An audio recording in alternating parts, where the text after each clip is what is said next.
What if I told you something that sounds completely wrong at first?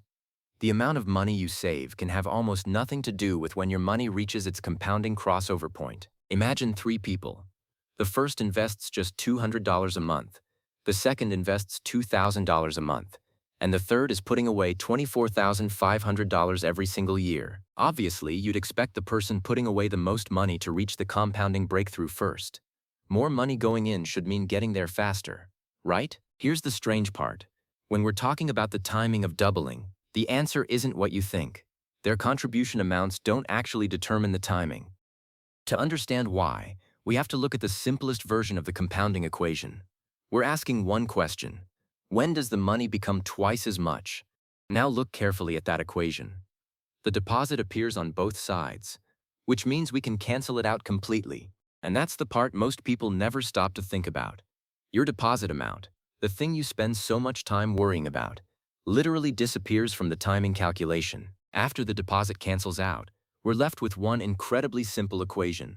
And this tiny equation tells us something surprisingly powerful. This isn't asking how rich you are. It's asking something much simpler.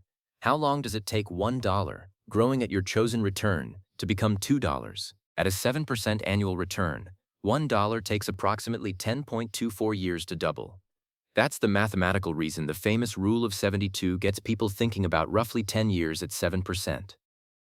And now we get to the part that sounds almost unfair. If the return is the same, the basic doubling clock is the same too, regardless of how much money you started with.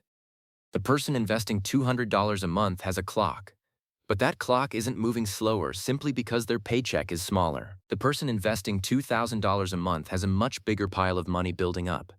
But if both investments earn the same return, the underlying doubling clock hasn't magically become faster.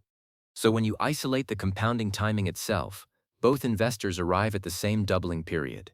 One has more money, the other has less, but the clock is still governed by the return and the years. The market doesn't look at your bank account and say, oh, this person earns more, so let's compound their money faster. It doesn't care about your salary, it simply applies the return to the money that's invested. Visual, so if your contribution isn't what controls the timing, what does? There are really only two things you need to keep your eyes on. Number one is the return you actually earn on your investments. And I said actually earn, not the return someone promises you in a flashy advertisement. You need to think about the return after fees, taxes where relevant, and inflation. Because the number printed on a chart isn't necessarily the same thing as what your purchasing power experiences. Number two is time.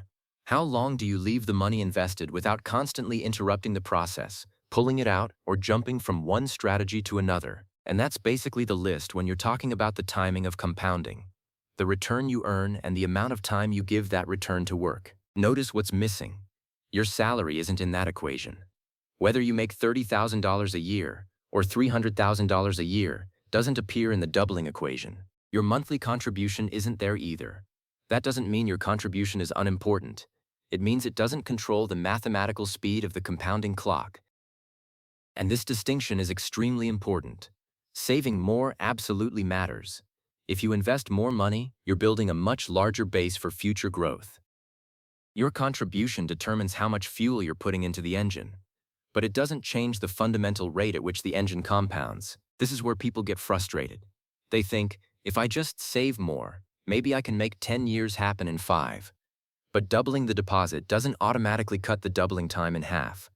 So here's the sentence I want you to remember, because it completely changes the way you think about investing. Compounding does not respond to how much you save. It responds to how long you give it. Every dollar you've already invested has its own clock running in the background. The moment you put that dollar to work, the clock starts. You can't make that clock jump forward 10 years. What you can do is avoid constantly resetting it by pulling money out whenever the market scares you. Cashing out can interrupt the process. Panic selling can destroy years of progress. And repeatedly starting over means you're constantly putting yourself back at the beginning of the timeline. And here's the cruel psychological part. The first several years can feel almost pointless. You look at the account and think, is this really working? But that's exactly where many people leave. They quit during the flat-looking part, right before the mathematics has had enough time to become visually obvious. Then the curve keeps going without them. Year after year, the gains begin earning gains. And eventually, the line that looked boring starts looking almost ridiculous. And here's the kindest part of this entire idea. If you're starting today with almost nothing, you still have something incredibly valuable, the ability to start the clock. So don't obsess over finding the perfect number. Don't spend your life trying to beat the clock with bigger deposits.